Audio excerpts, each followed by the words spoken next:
Hi guys, hello and welcome to the World Cup series on Bilalism. We are here to talk about today's Pakistan versus Netherlands game, and we know that the result has been in favor of Pakistan in the end. They did well. As you can tell from the headline here, Saud Shakil gets Pakistan off the mark despite Bas Dalide's double delight.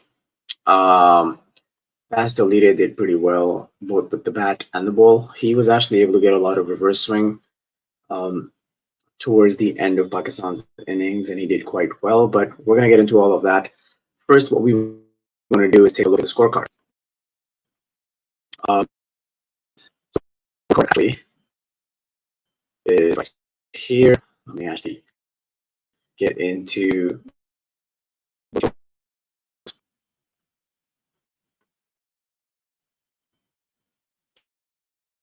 right. So we started off toss. They put Pakistan into Fazaman and Imak. You know, as we have seen weeks, and this bio, Imam actually was doing okay for the Asia Cup, but now all of a sudden we're seeing him stuck. It could be, it could be the fact that pressure is now building up. So come on, 15 balls, strike rate of 8. Imam Haq, 15 runs, 19 balls, strike rate of 78. And then you also and struggle for a little bit because the off spinner that Netherlands had, that he had a pretty clear plan. He was believing, and then he was balling a little bit of drift also, which meant that Bobber had to be careful already. Kind of batsman that needs to take his time. This is not the first time he's gotten out spinner, but at the same time, he likes to take his time. So if you have a bowler that has a good against him, he's to start ending. And by the way, Babar Azam overall in really good form, so I think they have much to wear. Is that allowed the spinner to settle. He did not take him on because the spinner was going test sort of line where he would let the ball stump, and then turn in. So that's kind of ball you can go down the track and hit, but he chose not to. He waited for the ball to drop a little short and to fortunately to short mid or mid fielder. At this point, the Pakistan 38 for in 9.1 overs. Looking at 38 for 3 against a relatively weak team, there's still nobody over after 10 overs and you lost 3 wickets. And all 3 of these guys averaged pretty high. So if this was the Pakistani team 4 years ago, or 8 years ago, which would be the 2015 World Cup under Misbah and 2019 World Cup under Sarfaraz, the team would have crumbled.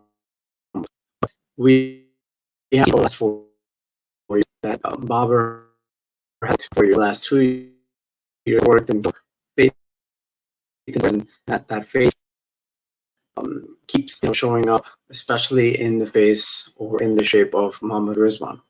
Rizwan came out, he played good shots. Sure, in the end, strike rate could have been better. He ended up scoring 68 of 75. But Saud Shakil, this guy, actually made his debut in 2021, right? And he scored a 50 in that series too, but then he was just shoved aside. I don't know if that happened because the selection committee changed, the captain changed, or what happened. I don't quite know. But it's quite sad to see that this guy with this kind of temperament, this kind of technique, and this kind of clarity that he has in what he needs to do and how he understands the game was basically put on one side. It's a very typical Pakistani problem that we keep seeing. But anyway, so he was able to come out. He had a clear plan. He took the bowlers on when the field was inside the circle. He went over the head of those fielders, mid on, mid off, and he looked an amazing touch as well. So in Saud Shakil, Pakistan has finally found someone in the middle order which can take on the world, right? He can take on the world. He can take on the best of the bowlers out there, and not because he's an extraordinary player. It's only because he knows how to keep things simple. He has a plan. He focuses on it, and he executes. Not too different to Babar. He's 28 years old now, so we have missed out on some of his years, but it's not too late. I really hope that he finds a permanent place in this batting lineup, and he continues to score. And if you look at the strike rate, these are the kind of strike rates that will help you win games. I mean, we're seeing teams score over 300 runs, but we see that a lot of that's lost even strike rate. That's 300 runs, right? 50 overs. If you want to score 300 runs, your strike rates have to be around 100. If you want to go above 300, one or two guys would need to have really good strike rates at some point that spend at least 5 to 10 overs at the crease. If the car disappointing, but again, there's no guarantee that every batsman is going to bat well in every single game, so that's all right. He scored 9 runs of 11 balls, and then right after that, we had another crisis took place when Rizwan got out right after Saud Shakil in the 31st over when the score was 182. So now at this point, this was the second time that Holland got back into the game, right? I mean, Holland, or the official name, the Netherlands, they actually played a really, really good game if you think about it, because it wasn't like they had one good opening spell and they were in the game. They came back into the game 2 or 3 times throughout the game. So this was their second comeback where they got both the sets out. And then the responsibility was basically put on Shadab and Mohammad Nawaz. That can they now play out the overs, because that's still almost 19 overs at this point. And to Pakistan's luck or Babar's faith that he has shown in these two guys, that they clicked, they played well, and they put together a very neat partnership at a pretty good rate. So from 188 when Iftikhar got out, to 252 when Shadab got out. Now when Shadab got out, he got a really, really good delivery from Bas Delide. And at that time when I was watching, I saw the ball started to sort of shape in. There was reverse swing available because there was no dew around. So the bowlers were able to reverse swing the ball. So anyway, we saw Shadab get out. The very next ball, who came in? I think Hassan Ali came out, and he got a beauty as well. That also was reverse swing, and he missed a straight ball. He got LB. But by then, Shadab and Mohammad Nawaz had already put together a decent partnership. Bit of a sad ending in the end when Haris Rauf left the crease to go down the track after hitting a 6 and wasted 7 deliveries. Those 7 deliveries could have been, the difference in the end if Pakistan had not bowled as well as they did. But anyway, Pakistan ended up with 286 runs in 49 overs. Now, it was Netherlands' turn to come out and chase these runs down. We saw that Shaheen got off to a pretty good start in terms of, I thought he was getting good swing. I also thought that it was good that he was pulling the length back a little bit as compared to other games.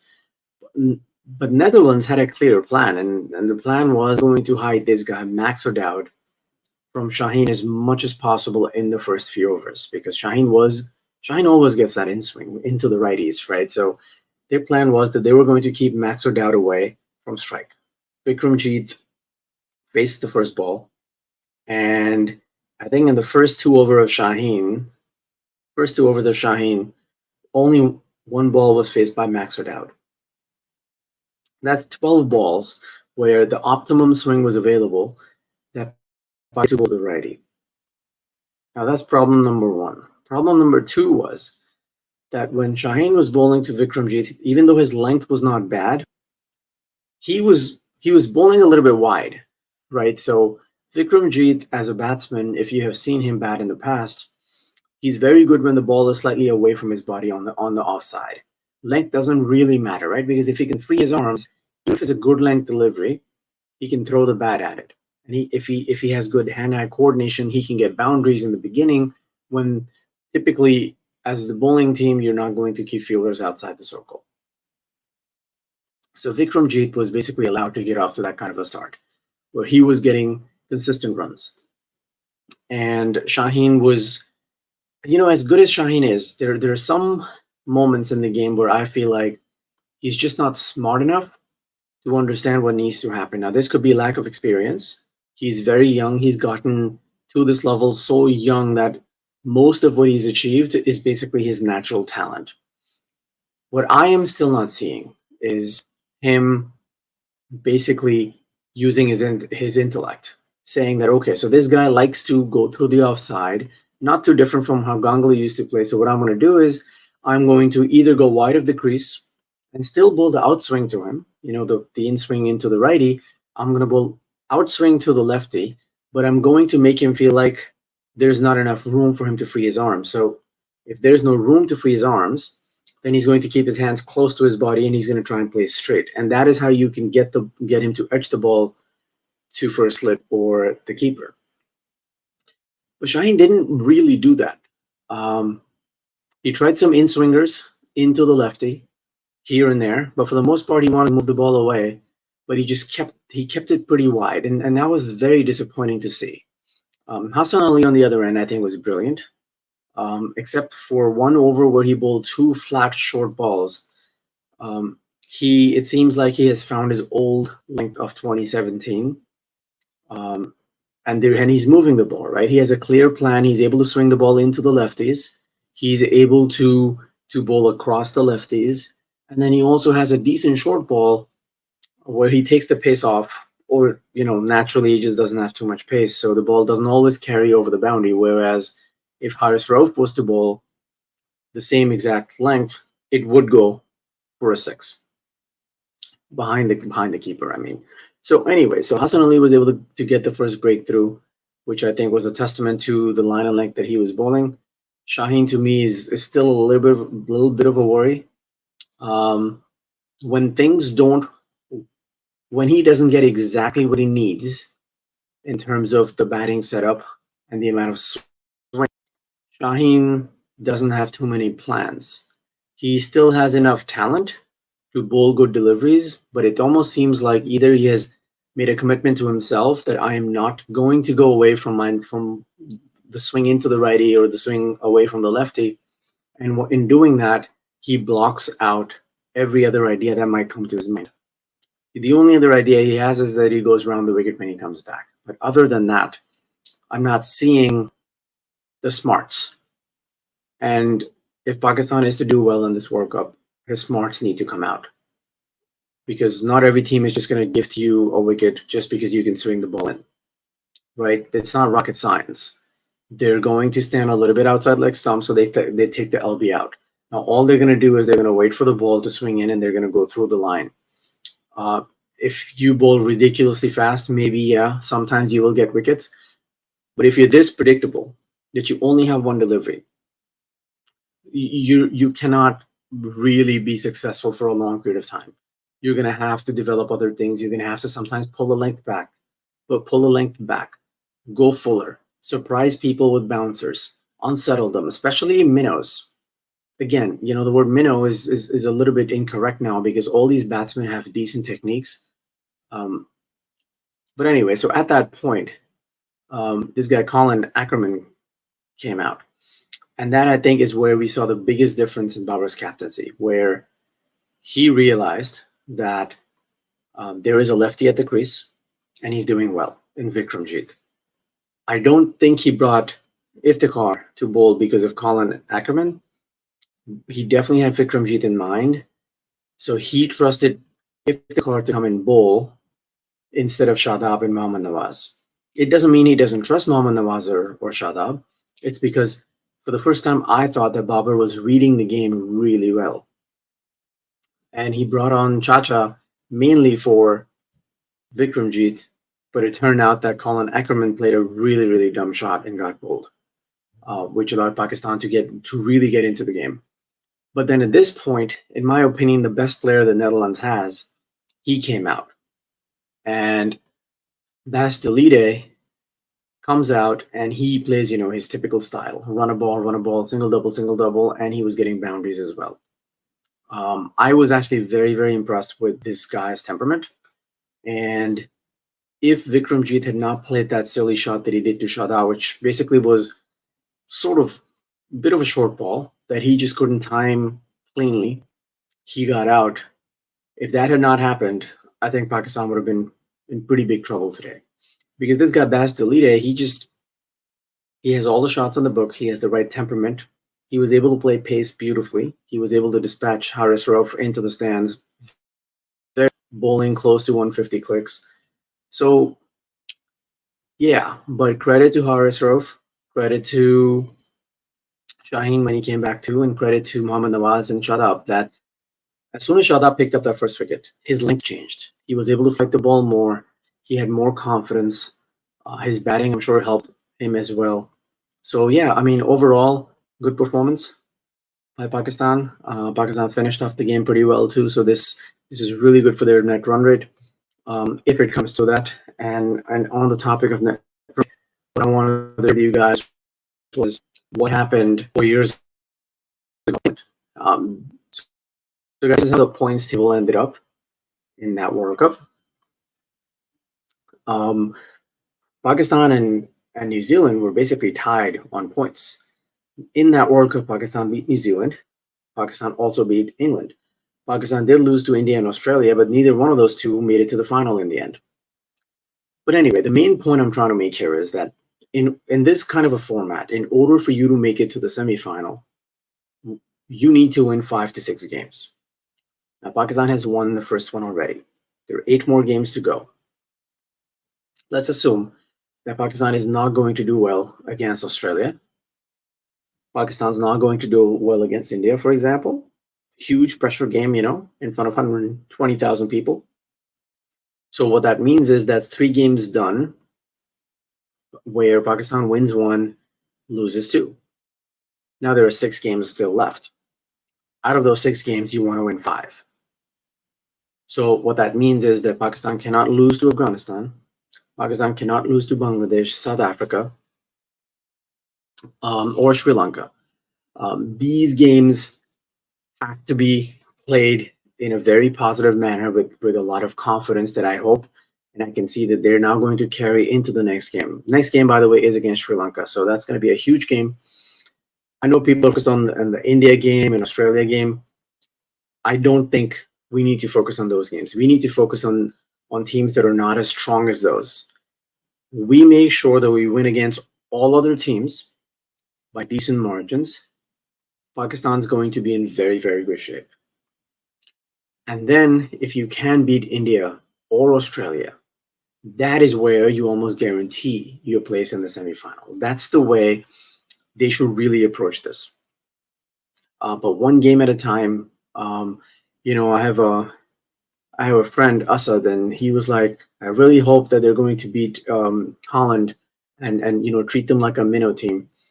But honestly, going through the last 2 or 3 World Cups, and using my experience as a club cricketer, as to how these games really unfold in big tournaments, every single game that you play in a World Cup is an event. It's a draining, emotionally draining, and physically draining event. And whatever wins that you can get, they all count.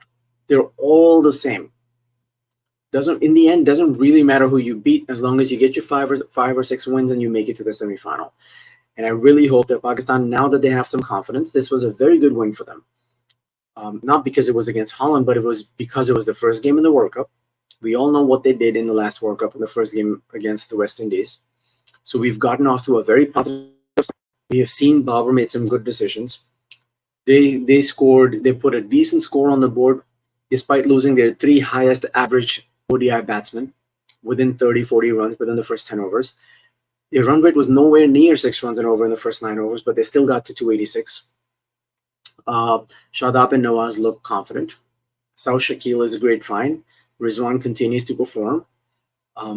So there's so many positives that confidence-wise, Pakistan's going to be very, very high. And I really hope that this is now going to come out. in the future games. The next game is against Sri Lanka. It's a huge game. And in Sri Lanka, yes, they beat Pakistan in that Asia Cup game, but one, Pakistan was completely out of confidence. They had lost all their confidence. The management of Pakistan after the India game was terrible. They all had, you could clearly tell that they had issues. They did not recover from that game too well, and they brought that into the Sri Lanka game. And they panicked to the point where they changed their bowlers. Yes, Zaman Khan bowled beautifully, I understand that, but there was no need for him to play. If you truly believe in the squad that you've been carrying, you don't make changes like that. That was the first sign that I saw in Babar in the last 2 years where I thought he panicked. So I hope none of that is going to happen now. I think he selected a solid team. And this confidence hopefully is now going to show up in that game against Sri Lanka. And then after that, obviously, there are other games coming up, but we're going to see you guys in the Sri Lanka game. For now, guys, you take care. This has been awesome, and we'll talk soon. Thank you. Oh, one more thing, guys. Do not forget to subscribe to the channel, please. Thanks. Bye.